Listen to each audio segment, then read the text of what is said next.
আমি doctor S Chakraborty, clinical and interventional cardiologist. আজ আমার আলোচনার বিষয় হার্ট ফেলিউর থাকলে কি এনজিওগ্রাম করা যাবে না।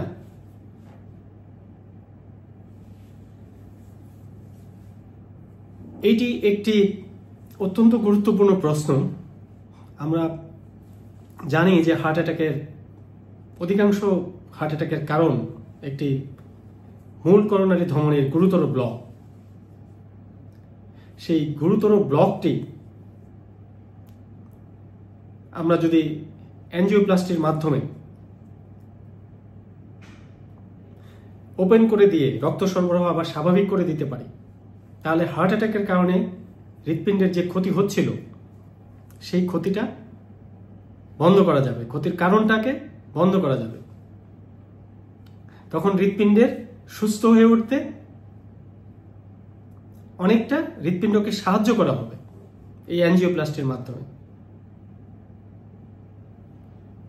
অর্থাৎ জরুরি এনজিওপ্লাস্টি, স্টেন্টিং, অর্থাৎ হার্ট অ্যাটাকের কারণে অতি জরুরি ভিত্তিতে হার্টে রিং করানো। এটা হৃৎপিণ্ডকে উপকার করার জন্যই, হার্ট অ্যাটাকের ক্ষতিকে যতটা সম্ভব কমানোর জন্যই জরুরি ভিত্তিতে করা হয়। কিন্তু আমরা কখনো কখনো মুশকিলে পড়ে যাই যে হার্ট অ্যাটাকের জটিলতা, একটি খারাপ জটিলতা, হার্ট ফেলিউর হয়ে গিয়েছে, acute heart failure. Acute heart failure হয়ে গেলে তখন আবার এনজিওগ্রাম করা, এনজিওপ্লাস্টি করা সবগুলোই রোগীর জন্য অনেক বেশি ঝুঁকিপূর্ণ হয়ে যায়।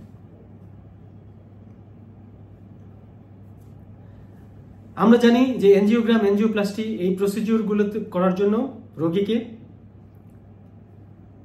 ক্যাথল্যাবের টেবিলে, সিআরএমের নিচে, মেশিনের নিচে সোজা শুয়ে থাকতে হয়, একদম ফ্ল্যাট।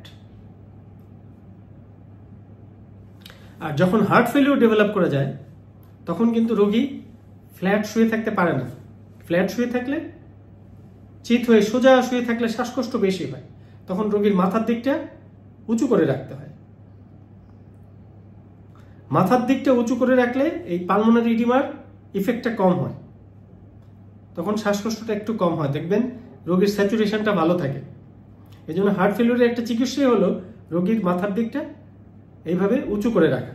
যত বেশি হার্ট ফেলিউরের অবস্থা খারাপ, রোগীর মাথা তত উঁচু করে রাখতে হয়, কোমর থেকে, শুধু মাথা না, শরীরটাই মাঝখান থেকে, কোমর থেকে এভাবে বেন্ড করে রাখতে হয়, প্রপড আপ পজিশন যাকে আমরা বলি।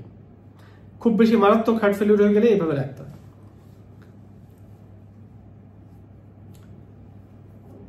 তো এই হার্ট ফেলিউরের রোগীকে চিত করে সোজা শুয়ে এনজিওগ্রাম করা বা এনজিওপ্লাস্টি করা সম্ভব না। আমরা হার্ট ফেলিউর কমানোর জন্য ইনজেকশন দেই, অক্সিজেন সাপোর্ট দেই, কিন্তু তখন রোগীকে ক্যাথল্যাবে টেবিলে নিয়ে, সিআর মেশিনের নিচে টেবিলে এই শোয়ানো, রোগী তখন রেস্টলেস থাকে, অনেক বেশি শ্বাসকষ্ট। রোগী তখন এই প্রসিডিউরটা, এনজিওগ্রাম এবং এনজিওপ্লাস্টিতে ডাই ব্যবহার করতে হয়। এটা হার্ট ফেলিউরের রিস্ককে আরো বেশি বাড়িয়ে দেয়। এবং এই ধরনের রোগীদের তখন অনেকেরই ব্লাড প্রেশার কমে যায়, প্রেশার সাপোর্ট দিতে হয়, এবং অর্থাৎ শকে চলে যায়। এবং এই ধরনের রোগীর কিডনির উপরেও চাপ পড়ে যায়। এবং তখন এই পরিস্থিতিতে আমি যদি এনজিওগ্রাম, এনজিওপ্লাস্টিতে বেশি বেশি ডাই দেওয়া হয়, এই ডাইয়ের কারণে রোগীর হার্ট ফেলিউরের সম্ভাবনা আরো বেড়ে যায় এবং রোগীর কিডনিও আরো বেশি ক্ষতিগ্রস্ত হওয়ার ঝুঁকি অনেক বেশি বেড়ে যায়।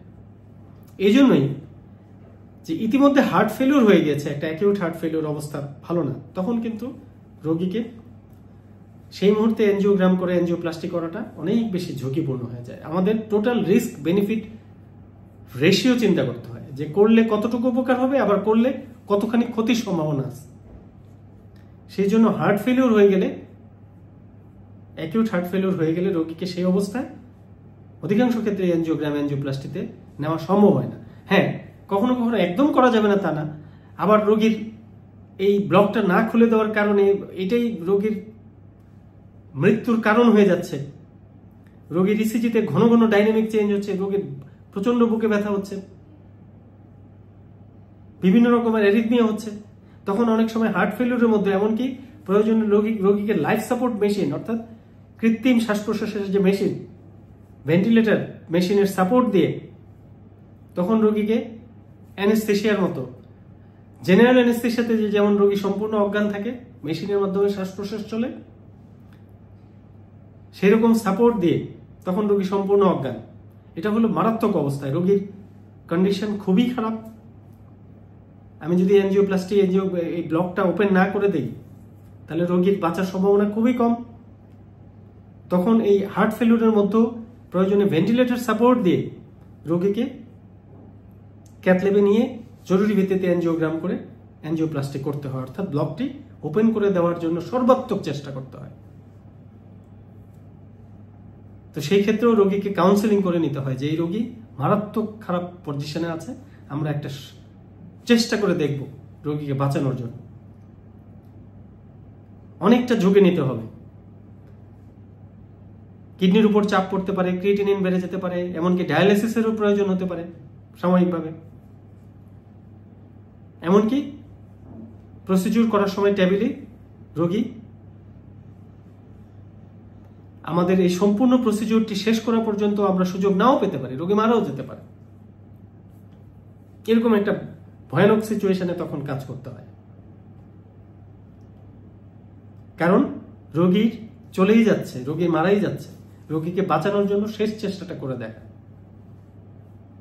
তো সেরকম গুরুতর পরিস্থিতি না হলে, অ্যাকিউট হার্ট ফেলিওর হয়ে গেলে রোগীকে আমরা আগে স্টেবল করতে হয়, হার্ট ফেলিওরটা কমিয়ে নিতে হয়। যখন রোগীর শ্বাসকষ্টটা কমে যাবে, রোগী যখন নিজে থেকে ফ্ল্যাট সোজা চিত হয়ে শুয়ে থাকতে পারবে, অক্সিজেন ডিমান্ড অনেক কমে আসবে, স্টেবল হওয়ার পরে তারপর এনজিওগ্রাম করে এনজিওপ্লাস্টি করাটাই নিরাপদ। অর্থাৎ অ্যাকিউট হার্ট ফেলিওর অবস্থায় অধিকাংশ ক্ষেত্রেই আমরা বেশি ঝুঁকি বা আরো বেশি ক্ষতির সম্ভাবনার কথা মাথায় রেখে আমরা অ্যাকিউট হার্ট ফেলিওরে অধিকাংশ ক্ষেত্রেই আমরা এনজিওগ্রাম এবং এনজিওপ্লাস্টির সিদ্ধান্ত আমরা নেই না। উদ্দেশ্য হলো যে রোগী আগে হার্ট ফেলিওরটা কমুক, নিয়ন্ত্রণে আসুক, রোগীর শ্বাসকষ্ট কমুক, লাংসটা ক্লিয়ার হোক, তারপরে আমরা এনজিওগ্রাম করব স্টেবল অবস্থা, যাতে প্রসিডিউরের সাকসেস রেটটা অনেক বাড়ানো যায়, প্রসিডিউরের সফলতার রেটটাও বাড়ানো যায়।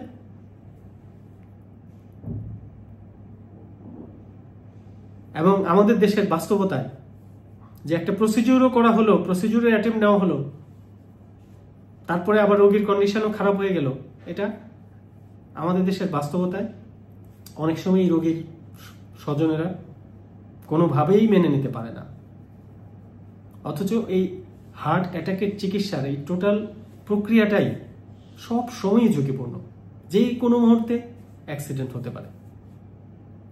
এই সম্পূর্ণ জিনিসটা মাথায় রেখেই, ক্যালকুলেশন করেই, হিসাব নিকাশ করেই আমাদের ডাক্তারদের সিদ্ধান্ত নিয়ে কাজ করতে হয়।